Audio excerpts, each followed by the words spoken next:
Aşım yolunda kurban öldürseler armağan. Aşım yolunda kurban öldürseler armağan. Oğlanla bir handaşım Mustafa'ya geldi. Oğlanla bir handaşım Mustafa'ya geldi. Hey!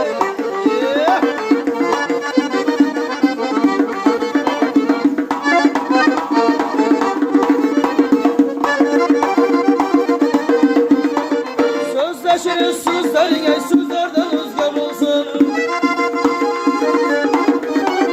Sözleşiriz sözlerine sözlerden özgür olsun.